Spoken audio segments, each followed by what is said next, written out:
Muy bien, vamos a abrir nuestra Biblia, familia, en 2 Corintios, capítulo 2, ¿ya? Vamos a estudiar los primeros 11 versículos.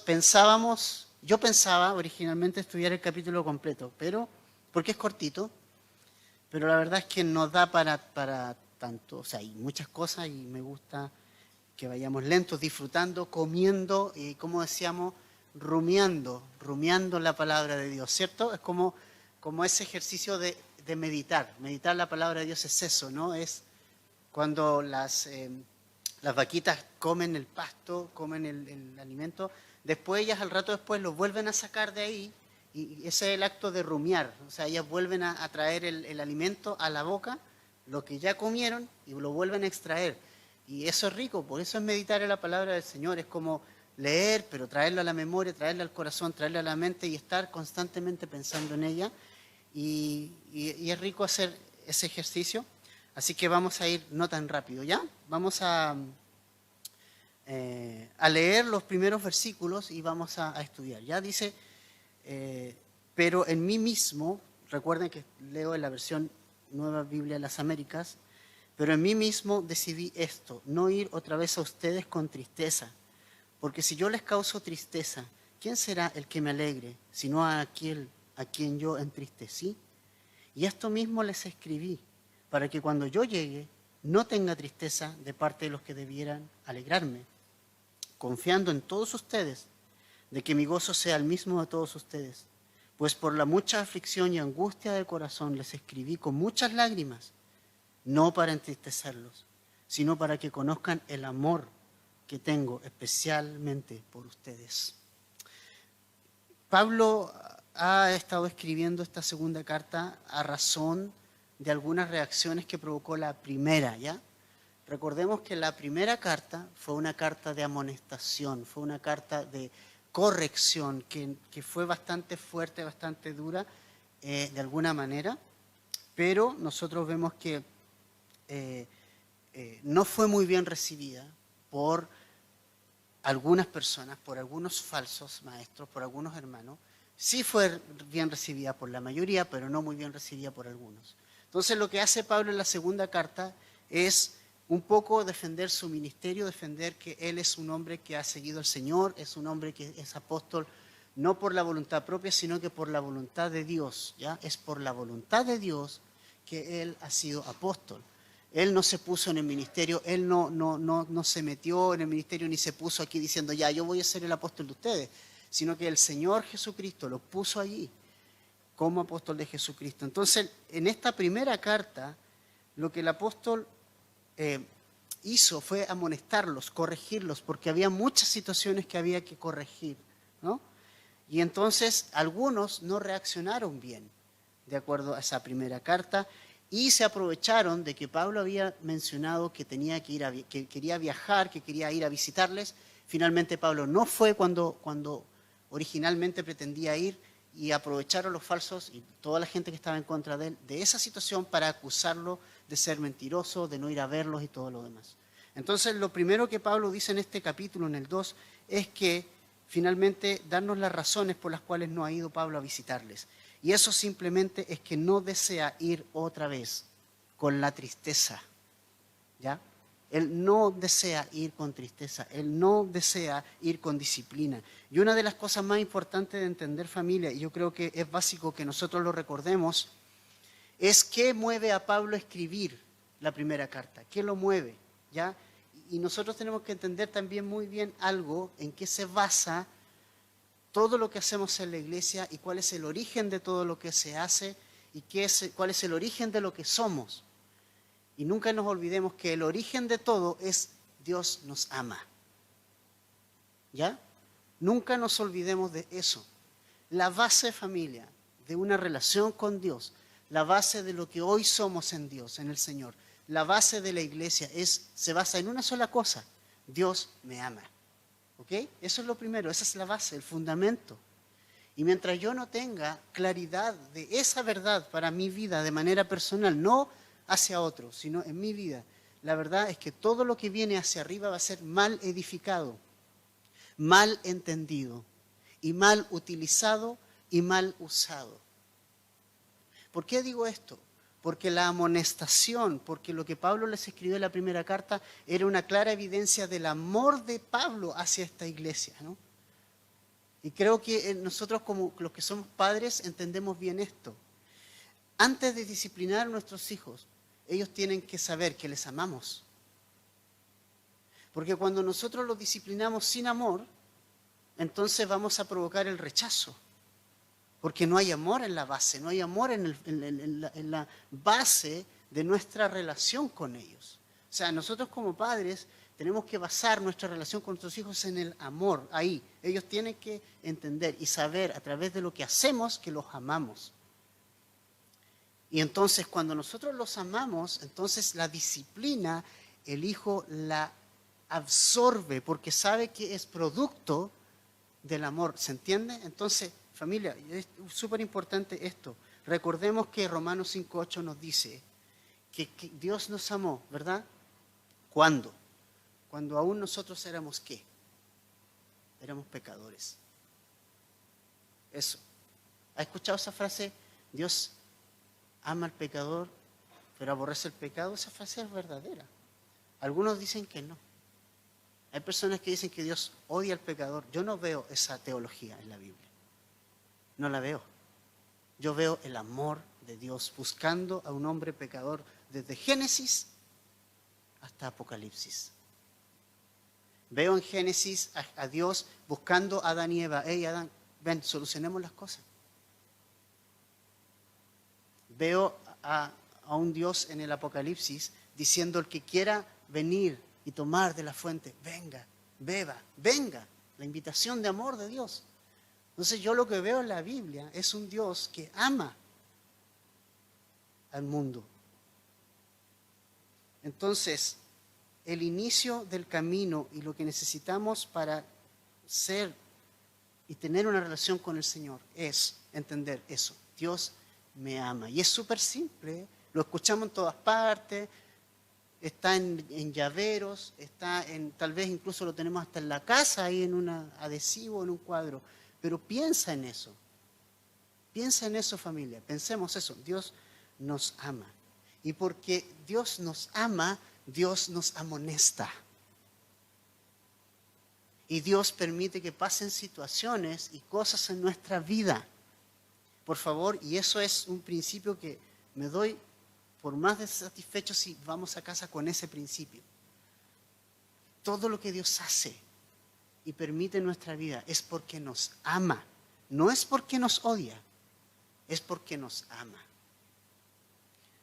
Y Pablo es un ejemplo de un padre espiritual. ¿Cómo un padre espiritual tiene que ser? Un padre espiritual no es permisivo con las cosas que están causando daño a una congregación, a un hermano, a un cristiano. Y un verdadero amigo cristiano, ¿saben quién es?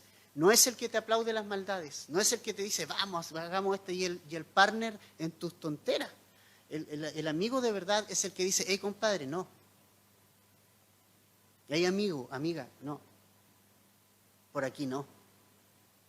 Eso es un amigo espiritual, verdadero, que desea tu bien.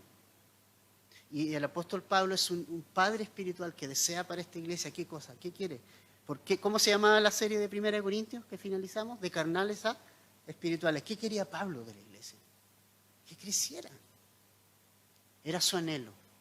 Y para que eso pudiera suceder, él escribió de esto, él escribió en amor, con lágrimas en sus ojos. ¿Qué dice el verso 4? Con aflicción y angustia del corazón les escribí con muchas lágrimas. O sea, Pablo no dijo, ya, estos compadres me tienen hasta acá, voy a escribir. ¿Con rabia? ¿Cuál es la motivación de Pablo? El amor. Y nosotros, como padres, aprendamos de eso, familia. A veces, y muchas veces, disciplinamos a nuestros hijos con rabia, porque a nosotros nos agotó. ¿Cierto? O tratamos a las ovejas con rabia. Muchos pastores las tratan con rabia. Mira lo que le pasó a Moisés por tratar con rabia a las ovejas de Dios. ¿Se acuerdan? Dios le había dicho a Moisés, Moisés, mira, dile, háblale a la roca para que les dé agua, porque ya el pueblo, era verdad que el pueblo es rebelde. Y sabes qué bueno que sepamos. Somos ovejas y las ovejas son tontas, torpes. Necesitan un pastor. Nosotros somos hombres, seres humanos, somos torpes. Necesitamos un pastor que nos dé, mira, por aquí, por acá. Necesitamos eso. ¿Te fijas? Entonces, el punto es que el amor de Dios se manifiesta también a través de la amonestación. Eso es lo que lo mueve. ¿Qué dice Hebreos 12, versos 5 al 13? Vamos un momento ahí. Hebreos 12, versos 5 al 13. Hebreos capítulo 12, versos 5 al 13. Mira lo que dice.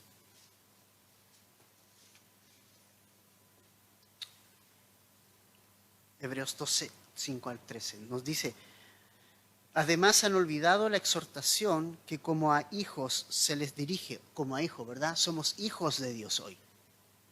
Hijo mío, me encanta eso. Mira cómo me habla mi padre. Me dice, hijo mío, no tengas en poco, ¿qué cosa? ¿Qué dice? La disciplina ¿de quién? Del Señor. Ni te desanimes al ser reprendido por Él, porque el Señor, ¿qué dice? Por favor, al que ama, ¿qué le hace? Lo disciplina y azota a todo el que recibe por hijo. Es para su corrección que sufren. Dios los trata como a hijos, porque ¿qué hijo hay a quien su padre no discipline? Pero si están sin disciplina, de la cual todos han sido hechos participantes, entonces son hijos ilegítimos y no hijos verdaderos. Tiene sentido, ¿cierto? Yo no corrijo a los hijos ajenos, porque no son mis hijos, ¿cierto? Alguien que no se deja disciplinar es porque no es mi hijo, pero a mi hijo sí. ¿Entiendes? Dice el verso 9, además tuvimos padres terrenales para disciplinarnos y los respetábamos. ¿Con cuánto más razón no estaremos sujetos al Padre de nuestros espíritus y viviremos? Porque ellos nos disciplinaban por pocos días como les parecía, pero Él nos disciplina para nuestro bien, para que participemos de su santidad. Al presente ninguna disciplina parece ser causa de gozo, sino de tristeza. Sin embargo, a los que han sido ejercitados por medio de ella, después les da fruto apacible de justicia. Por tanto, y aquí está el consejo, ¿no? Fortalezcan las manos débiles y las rodillas que flaquean y hagan sendas derechas para sus pies, para que la pierna coja no se descoyunte, sino que se sane. La disciplina del Señor es evidencia de cuánto el Señor nos ama. ¿Ya? Y la disciplina del Señor es para participar de su santidad. Es decir, va a tener resultados eternos. ¿Por qué Pablo entonces le escribe la carta en tan duros términos la anterior? Acuérdese lo que pasaba en Corinto. Revisemos. Divisiones. Habían otros que se creían maestros y decían que eran súper sabios. ¿Ya? Como muchos hoy en día que ostentan títulos teológicos y dice yo tengo toda la Biblia en la mente. Faltaría que la tuviera en el corazón. ¿Ya? Había inmoralidad sexual grave. Había abuso de los dones del Espíritu Santo, grave. Había pelea y discusiones, tanto que los hermanos se iban a los tribunales de justicia a pelearse unos con otros. Era un espectáculo triste, sabiendo que nosotros vamos a juzgar a los ángeles. Tremendo. Había desamor, desigualdad, había de todo. Y Pablo tenía que escribirles. Si hubiese dejado pasar todas esas cosas, estaríamos hablando que Pablo no le interesaba ni le importaba la iglesia del Señor. Tenemos que escuchar a nuestros pastores. Tenemos que escuchar a nuestros pastores. Cuando nos dicen algo, oigámoslo. ¿Sabes qué? Yo pasé en mi vida, también he pasado momentos de rebeldía, también. Pero he aprendido algo que tengo que aprender y tenemos que aprender a escuchar y a ser amonestados a través del Señor. Ahora, ¿sabes cuál es el resultado de la amonestación? ¿Cuál va a ser el resultado de la amonestación? crecimiento. Mira lo que dice el verso 5 al 7 de 2 Corintios 2. Pero si alguien me ha causado tristeza, no me la ha causado a mí, sino hasta cierto punto para exagerar a todos ustedes. Es suficiente para tal persona este castigo que le fue impuesto por la mayoría. Así que, al contrario, ustedes más bien debieran perdonarlo y consolarlo, no sea que en alguna manera éste sea abrumado por tanta tristeza. ¿A qué se está refiriendo Pablo aquí? En 1 Corintios 5, no lo busquen, yo se los voy a recordar. Pablo en los primeros 5 versículos dice que hubo un caso de inmoralidad sexual en la iglesia. ¿Se acuerdan los que nos han acompañado desde el comienzo? Un hijastro estaba teniendo vida de pareja con su madrastra y estaban haciendo vida de pareja. Y esto a vista de toda la iglesia. Entonces Pablo le dice, mire hermano, hay inmoralidad sexual entre ustedes que ni siquiera he visto en los gentiles. Pero esto lo estaba escribiendo Pablo con lágrimas en sus ojos. No con rabia. Porque Pablo desea el bienestar para estos hermanos y para la iglesia. Y les dice, y ustedes han sido tan arrogantes que ustedes aceptan eso y ustedes no están diciendo nada. Lo están dejando pasar como si nada. Y ustedes deberían haberse entristecido por lo que está ocurriendo. Entonces yo en el nombre del Señor, les dijo Pablo, cuando ustedes se reúnan en el poder del Señor, entreguen a esa persona a Satanás para que destruya su carne a fin de que su espíritu sea salvo en el día del Señor. Es decir, ustedes lo van a echar, lo van a expulsar, ustedes lo van a poner en disciplina. No para que no vuelva, sino para que trate su pecado, para que mate su carne y regrese. ¿Ya? ¿Qué pasó? La gloria es para Dios, que este hermano volvió. Regresó a casa. ¿Sabes qué, familia? Eso es lo que se busca, eso es lo que Dios desea, por favor, cuando nos amonesta. Desea que volvamos. Nunca nos va a amonestar para que nosotros nos vayamos, nos excomulgue. No. Dios nos amonesta por su palabra, a través de la disciplina y de distintas cosas, para que nosotros matemos la carne, para que podamos matar la carne y podamos volver y regresar a tener una comunión con nuestro Padre Celestial. Este hombre es un tremendo ejemplo de cómo se recibió la disciplina del Señor. Fíjate qué importante. Es para destacar a este hermano. Este hermano se arrepintió.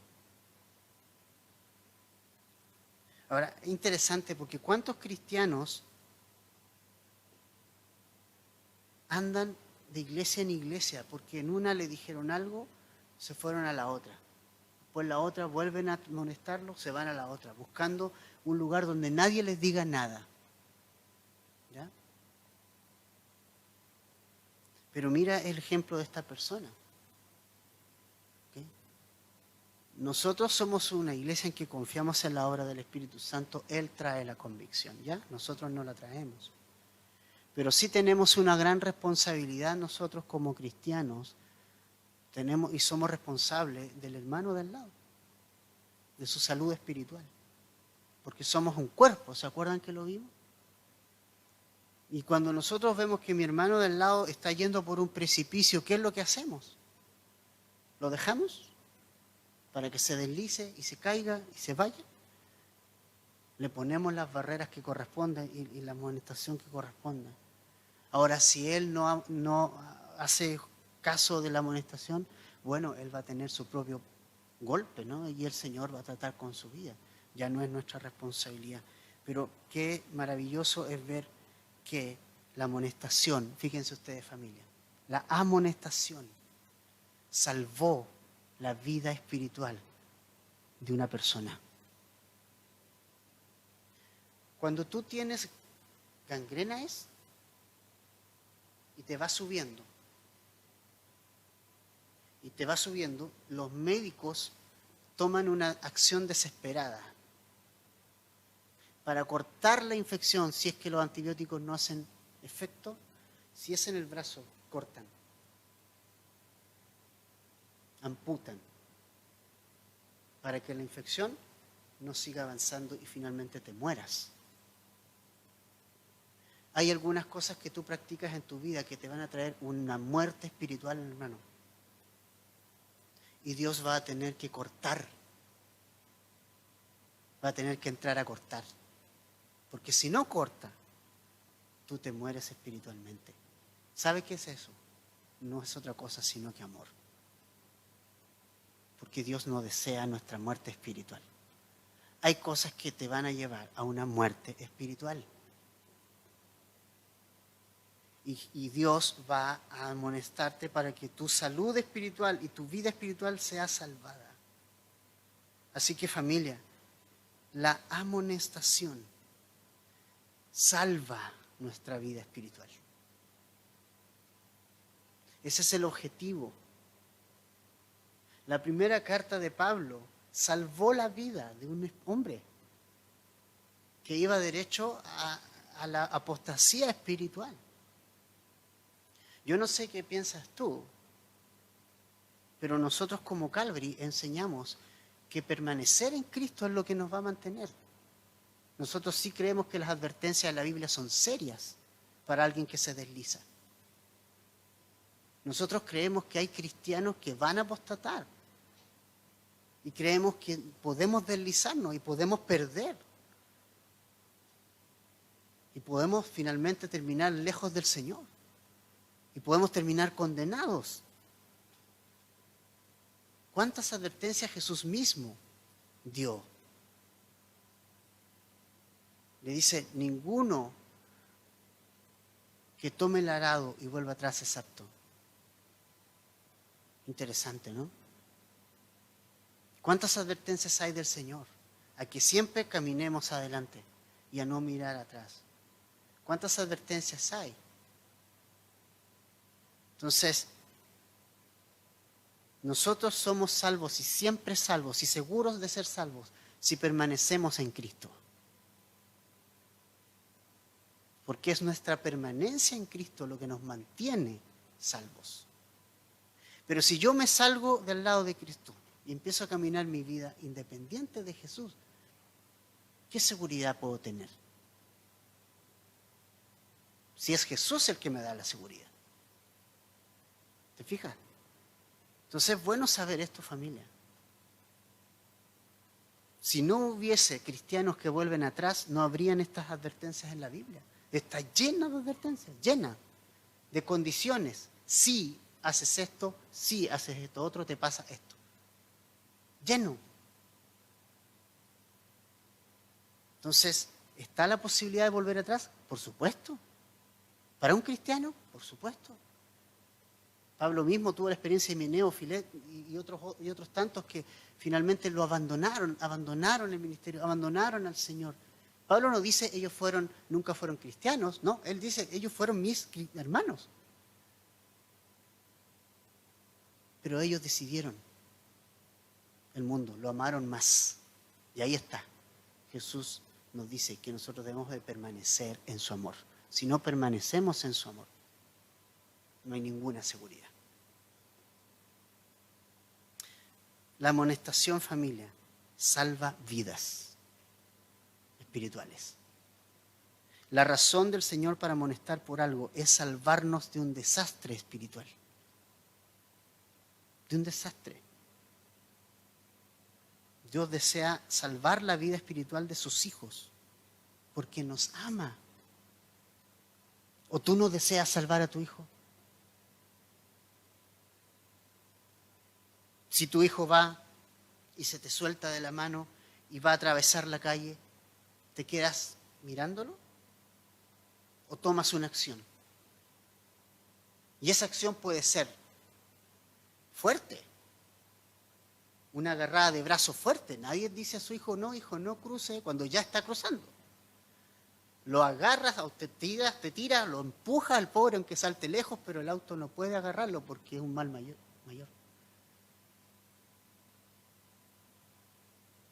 Ese es el objetivo de la disciplina del Señor y de la amonestación del Señor. Entonces, qué importante es lo que nos está compartiendo Pablo acá, familia. Es que nosotros sepamos que la amonestación y la disciplina van a venir con el único motivo de nuestra salud espiritual mejore, nunca empeore. Ahora, ¿cuál era el problema? Que muchos hermanos vieron a este hombre y dijeron, no, pero ¿cómo? Si mira, ¿cómo lo vamos a recibir de nuevo? Y ahí está la otra parte. ¿Cuál debe ser la reacción de la iglesia ante el arrepentimiento de alguien? ¿No? Dice el versículo 7. Así que por el contrario, ustedes más bien debieran perdonarlo y consolarlo. No sea que en alguna manera éste sea abrumado por tanta tristeza. Es decir, familia, los hermanos de la congregación, luego del arrepentimiento de este hombre, debían recibirlo y no excluirlo. Debían abrazarlo, debían consolarlo, debían animarlo, decir, ya pasó, ya, ok, ven, ya pasó. No ser como el hijo mayor de la historia del hijo pródigo, que dijo, ay, ¿qué onda? Este compadre se fue con todos los bienes, dejó la escoba, mira, malgastó su plata con las prostitutas y ahora viene acá. No, esa no es la actitud, esa es la actitud del religioso. El religioso. No del discípulo de Jesús. El discípulo de Jesús se alegra cuando alguien regresa. Entonces, no caigamos, familia, tampoco en el pecado de la indiferencia cuando alguien se arrepiente. Con tristeza yo veo muchos cristianos que al caer alguien en pecado son y señalan, son los primeros en señalar. Y está mucho eso en la iglesia en general. O cae un pastor, recuerden ustedes los años 80, los que son más viejos, cuando Jimmy Swaggart, ¿se acuerdan de él? Cayó y todo, cayó, bien, todos riéndose de él. La iglesia. Nuestro pastor Chuck Smith dice que no hay nada que le dé más tristeza en la vida que ver a un hombre que fue usado por Dios caído. Él llora porque Satanás toma ventaja, ¿sabes? Esta iglesia nació restaurando vidas, familia, ¿ok? Hippies que tenían sus vidas, sus cuerpos llenos de metanfetaminas, de LSD, de ácidos, familias deshechas, quebradas, vidas sexuales inmoralmente, hasta infecciones de carácter de tipo de transmisión sexual, personas que habían perdido hasta su capacidad de pensar, pero esas son las personas las que Dios es experto en usar, en limpiar y en usar para su gloria. Y hoy día ustedes, mira lo que voy a decir, y esto es importante, son el fruto de eso.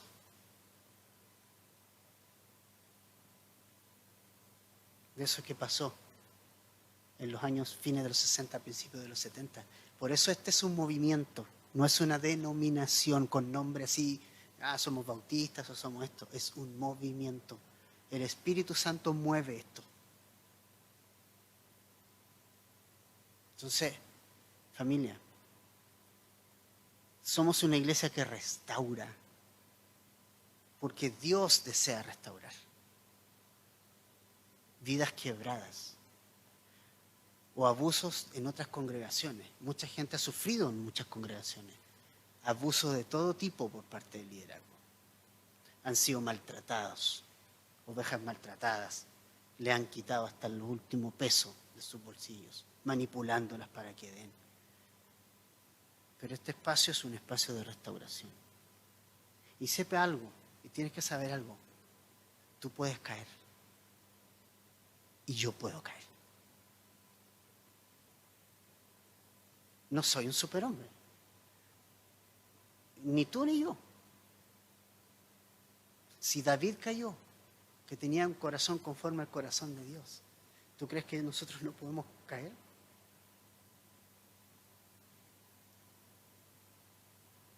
¿Y qué vamos a hacer cuando caigamos?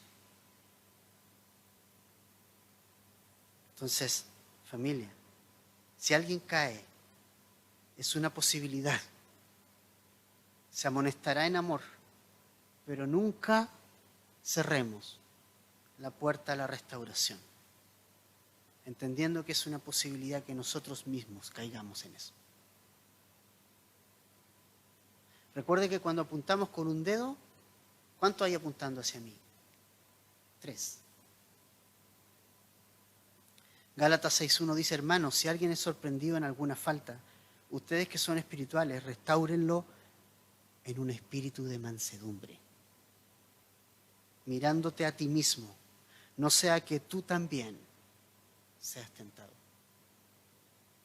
O sea, restaura, amonesta, aconseja, pero hazlo sabiendo que tu posición es la misma de él, no superior. Versos 8 al 11, entonces, mira qué maravilloso. Por lo cual, les ruego que reafirmen su amor con él.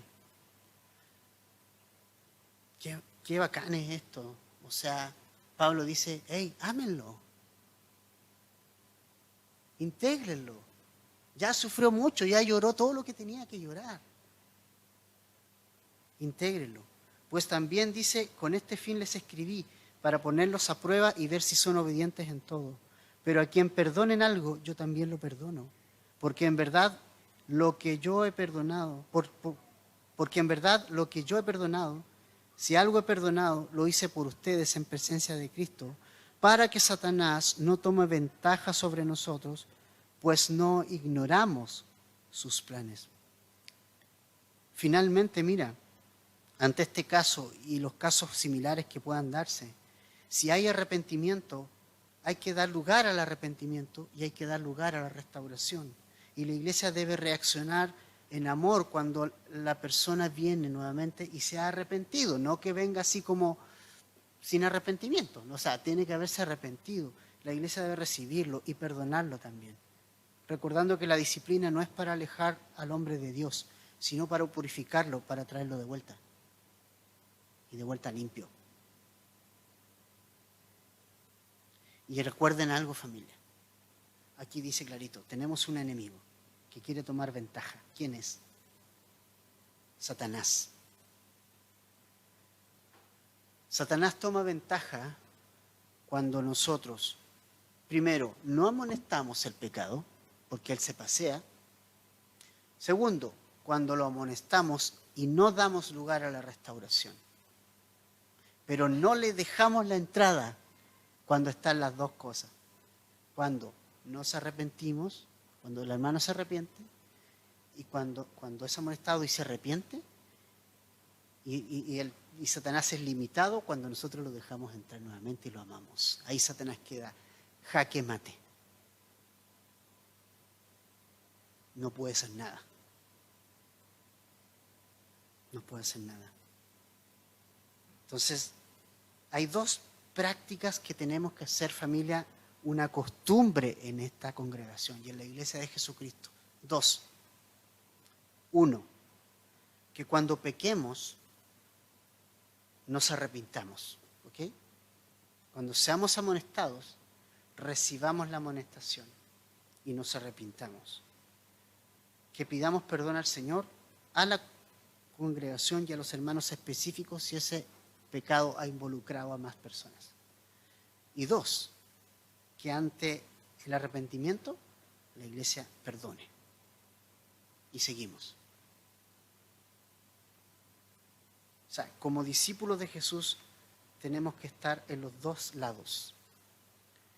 Dispuestos a amonestar y a ser amonestados, pero también debemos estar dispuestos a perdonar y a amar y a restaurar a la persona que se ha arrepentido. Son dos cosas sumamente importantes que nosotros debemos de hacer. Dando una mano de amonestación cuando se requiere, pero una mano de restauración cuando la amonestación produce efecto. Eso es súper importante. Entonces, Familia, como a manera de conclusión, necesito aprender que no soy diferente a quien cae en pecado, que puede ser que alguien caiga en pecado o que nosotros lo hagamos. El punto es, ¿qué voy a hacer cuando sea amonestado? ¿Qué voy a hacer? David, la Biblia dice que fue un hombre con un corazón conforme al de Dios. ¿Ya? Pero David, llegado su momento, adulteró. Tomó una mujer que no le correspondía tomar. Asesinó al esposo de esa mujer, porque lo mandó como carne cañón ahí en primera fila en la batalla para que lo mataran. ¿Ok? Vino un profeta a verlo, profeta del Señor, que son esos profetas que amigos, que son para amonestar. Y le dice, mira David, y le cuenta una historia, yo creo que la sabemos, ¿cierto? Había un hombre que tenía rico, que tenía un montón de ovejas, todo, y había otro que solamente tenía una sola. Y el que tenía muchas ovejitas se fijó en esa una sola y la agarró y la tomó y esa la hizo de él. ¿Qué pasaría con esa persona? ¿Qué tú juzgas? ¿Cómo tú juzgas eso? Y David firmó su propia sentencia. Dijo, bueno, ese hombre hizo algo malo, ese hombre tiene que morir. Y entonces Natal le dice, esa persona has sido tú. Y David, y ahí está el corazón conforme al de Dios. Recibió la amonestación. Los salmos que hemos visto, 51, cuando David dice, mis huesos se consumieron día y noche por este pecado. Un cristiano sufre cuando peca, ¿ya? Sufre, porque nos corta la comunicación con Dios. O sea, el pecado, Dios lo perdona, estamos claros, pero nos corta la comunicación. Y empieza de nuevo todo un trato y una restauración, y es largo eso. Cuando nuestros hijos hacen algo y hay una situación entre nosotros, pero el hijo viene y se arrepiente y uno ya lo perdona, pero igual ahí empieza como toda nuevamente una reconstrucción de la relación. Y eso pasa con nuestro Padre Celestial. Se corta la comunicación. Dios perdona, sí, claro, pero ahí volvemos otra vez. El pecado lo único que hace a nosotros es hacernos sufrir. A veces es mentiroso el pecado, ¿no? Porque nos ofrece placer y lo único que nos da al final es muerte. Entonces, David fue un hombre que aceptó la amonestación. He pecado, dijo. He pecado contra el Señor, contra el pueblo, he pecado y pequé. Y aceptó su sentencia. La sentencia fue, bueno, en tu casa no se va a apartar más la espada, tu hijo va a morir. Entonces él podía decir, pero ¿cómo si me arrepentí? Pues, ¿por qué me estás diciendo que va a pasar esto? Pero él no dijo eso. Él dijo, acepto. Acepto lo que me va a pasar. Porque estoy arrepentido. Familia, no somos diferentes a las personas de la Biblia, ni las personas de la Biblia son diferentes de nosotros. Somos exactamente igual y necesitamos lo mismo. Y cuando nosotros caigamos en pecado, tengamos una situación así, ¿sabes qué? Va a venir la amonestación. Pero no quiero que tengas dudas en tu corazón de que así como va a venir la amonestación, si hay arrepentimiento, va a venir de parte nuestra la restauración y el amor. ¿Cuántas personas se han ido y han vuelto? Una vez el pastor Chuck Smith recibió la crítica de todo el liderazgo porque volvió a poner en su staff de ministerio a un pastor que se había ido, que había dejado la escoba. El pastor Chuck lo puso. volvió arrepentido y todo. Toda la gente dijo, pero ¿cómo si él hizo esto, esto, esto? Él está arrepentido, la restauración y vuelve. Vuelve. Entonces, familia, qué importante es esto. ¿Ya? Ya la tristeza del pecado es demasiado en una persona para soportar. Alguien que está arrepentido, porque hay personas que pecan y no les pasa nada. Ahí yo me cuestiono si el Espíritu Santo está en ellos, porque el Espíritu Santo trae convicción a nuestra vida. ¿Ya? Pero el pecado para un cristiano es doloroso, nos duele, hay tristeza. Entonces Pablo dice, ya no lo maten más de tristeza a este hermano, ya se arrepintió. Suficiente tiene con todo lo que ha sufrido, con la determinación que tomaron. Y la determinación era, usted no va a venir más a esta iglesia hasta que trate su pecado. ¡Wow! ¡Qué fome! ¡Qué heavy eso! Pero él volvió. Y los hermanos tenían que abrirle el espacio, abrazarlo, amarlo y recibirle. ¿Cuál hijo pródigo, no? El corazón de nuestro Padre, familia, es tan amoroso que nos da esas amonestaciones. Y cuando nosotros oímos las amonestaciones, Él nos vuelve a recibir. O sea, ese es nuestro Padre. Tenemos un Padre bacán, o sea, un Padre celestial de verdad, que se preocupa de nosotros y de nuestra salud espiritual. Y cuando algo está causando daño y está cortando esa relación con Él, el Señor va a venir y nos va a provocar un dolor a lo mejor. Alguna situación, no sé, alguna enfermedad, alguna cosa, situación personal, alguna, no sé, pérdida de trabajo, algo. Pero con la única finalidad de salvar esa relación con Él. La única finalidad de la amonestación de Dios es salvar tu corazón, salvar tu vida espiritual. Finalmente, familia, otro ejemplo de restauración que quiero dejarles es el del apóstol Pedro. Negó al Señor. O sea, grave. Le dijo, no lo conozco, 3 veces. Claro, antes había dicho, no, Señor, yo te voy a seguir donde quiera que vaya. Pero él se dio cuenta que sus fuerzas no eran suficientes. Porque nuestras fuerzas no son suficientes. Necesitamos el poder sobrenatural del Espíritu Santo en nuestra vida. Cantó el gallo, el Señor lo miró. Me imagino con una mirada que lo quebrantó, porque una mirada de amor. Jesús le dijo, te amo, con esa mirada. Me negaste, Pedro, pero te amo. Y Pedro se va a llorar amargamente, arrepentido. Y cuando supo que Jesús resucitó, porque nadie esperaba que resucitara, ni los mismos discípulos, corrió a la tumba. Y cuando vinieron las mujeres y se les presentó y le dice, Jesús no está aquí, ha resucitado, y avísenle a los discípulos, y hay un mensaje especial. Le dice, y avísenle a Pedro, con nombre y apellido, a Pedro, que el Señor ha resucitado. Porque Pedro sentía que estaba fuera. Y Pedro viene, el Señor se presenta. Y Jesús se asegura después, le dice, Pedro, ¿me amas?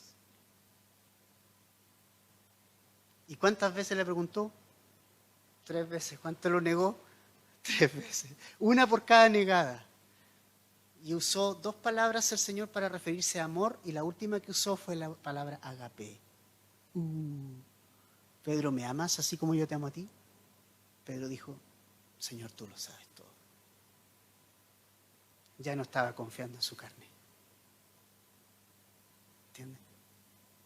Y fue restaurado. El Señor anunció su restauración antes. Le dijo, Pedro, Satanás te ha pedido para zarandearte y toda la cosa, pero yo estoy orando por ti. O sea, Pedro, tú vas a ser amonestado, tú vas a ser disciplinado. Pero yo estoy orando por ti, porque tú vas a volver. Y tú vas a confirmar a tus hermanos. Tú vas a ser un líder, Pedro.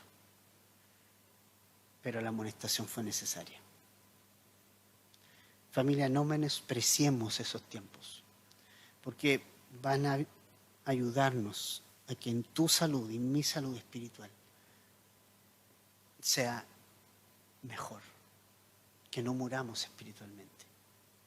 Y nuestro Padre es tan amoroso que va a ser capaz de golpearnos duramente para que nuestra salud espiritual no muera. No muera. Si es que recibamos la amonestación.